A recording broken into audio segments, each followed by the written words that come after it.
Je suis donc diacre en insertion sur la cathédrale de Vannes, la paroisse Saint-Pierre. C'est peut-être quelque chose qui est lié avec le moment de l'ordination diaconale. J'ai vécu ça très fortement quand on est prostré au moment de la litanie des saints. En fait, nous-mêmes, on est allongés et on entend toute l'assemblée qui chante. Et là, j'ai senti très fortement justement la prière du peuple et l'association du peuple qui porte notre ministère. Et je pense que c'est ça l'aspect qui m'a le plus marqué pendant cette année diaconale. C'est le fait de sentir que, certes, il y a un ministre qui est là un peu pour guider, orienter, donner certaines orientations, mais on est vraiment porté par toute une communauté, tout un peuple, et qu'on n'est jamais seul en fait. On n'est jamais seul aux commandes d'une paroisse, on n'est jamais seul à piloter. Concrètement, cette année, ça s'est aussi vécu dans le fait d'intégrer une équipe pastorale, donc de vivre ça, de voir qu'on prend les décisions toujours de manière collégiale, en écoutant les uns les autres. Je pense que c'est une des dimensions que j'ai le plus découverte et qui m'a le plus porté cette année. Quelque chose qui me nourrit beaucoup et qui me donne de l'énergie dans le ministère, c'est le petit groupe qu'on a cette année de catéchumènes.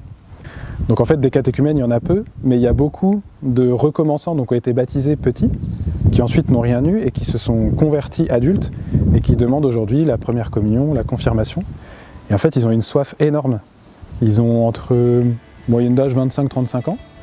Et là, c'est vraiment un groupe très ressourçant. On se voit une fois tous les 15 jours.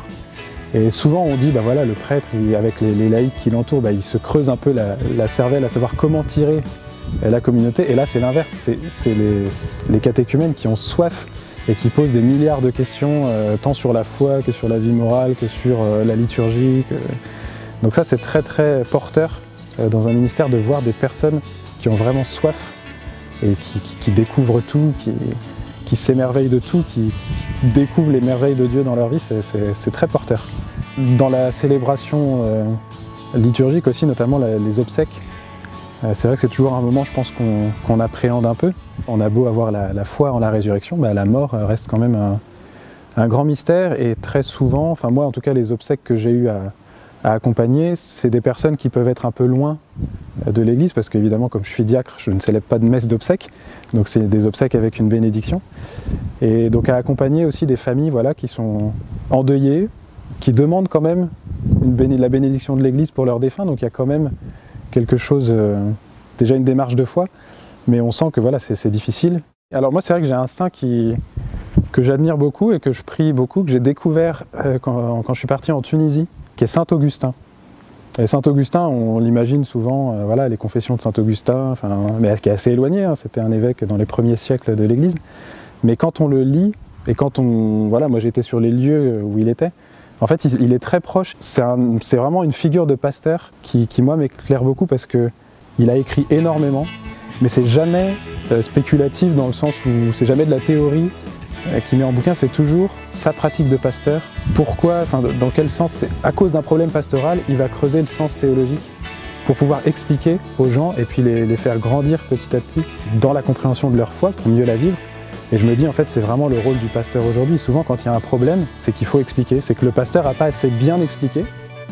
C'est toujours cette phrase de Saint Paul qui m'accompagne, marchons sous la conduite de l'Esprit Saint. On est tous appelés à marcher sous la conduite de l'Esprit Saint, et à partir du moment où on se place sous sa conduite, il nous guide là où il faut, mais encore faut-il le mettre en premier dans toutes nos décisions, toutes les choses qu'on a à discerner, toutes nos actions. Et après, de mettre les mains à la pâte, comme dit le pape François, il faut risquer, il faut y aller, il faut pas avoir peur de se salir les mains. Mais de mettre l'Esprit Saint en premier pour que lui nous indique où aller se salir les mains. C'est une question qu'on me pose souvent. En fait, je leur dis, mais bizarrement, je ne suis pas stressé parce que j'ai déjà tout donné à l'ordination diaconale. En fait, l'ordination diaconale, on s'engage déjà définitivement. Donc là, c'est sûr que j'essaye de me mettre le plus possible dans une disposition de recevoir ce que le Seigneur va me donner, particulièrement à l'ordination sacerdotale. Mais c'est vrai que de mon côté, en fait, j'ai déjà tout engagé à l'ordination diaconale, le célibat, le fait de l'obéissance à l'évêque, de prier la liturgie des heures pour l'Église, tout est déjà donné. Et maintenant, je demande au Seigneur qui m'aide à accueillir ce qu'il va me donner de nouveau, parce que là, c'est lui qui va encore travailler pour donner quelque chose de plus. C'est pas un stress, mais c'est plus comment je vais réussir à me disposer suffisamment à recevoir ce qui va encore donner. Une des choses que j'aurais appris de toutes ces années de formation, c'est l'abandon. Alors on n'est jamais abandonné totalement, hein, on progresse là-dedans, mais je pense qu'on aura toujours des combats. Mais une des clés pour avancer sereinement, là où le Seigneur nous envoie, c'est vraiment l'abandon. L'abandon à sa volonté et de se laisser conduire. Alors j'aurais jamais imaginé arriver à la cathédrale, et puis j'y suis, bon bah voilà, Seigneur, que veux-tu que je fasse pour toi à la cathédrale? Quelque chose qui me porte aussi pour cette ordination et je pense qu'il sera un appui pour la suite, c'est le fait de ne pas être ordonné seul et qu'on soit 5. 5 qui nous connaissons très bien parce qu'on a passé plusieurs années de formation ensemble. On a appris à se découvrir, on est très différents les uns des autres et pourtant voilà, on a réussi, je pense, à créer des liens fraternels qui vont au-delà de nos simples affinités.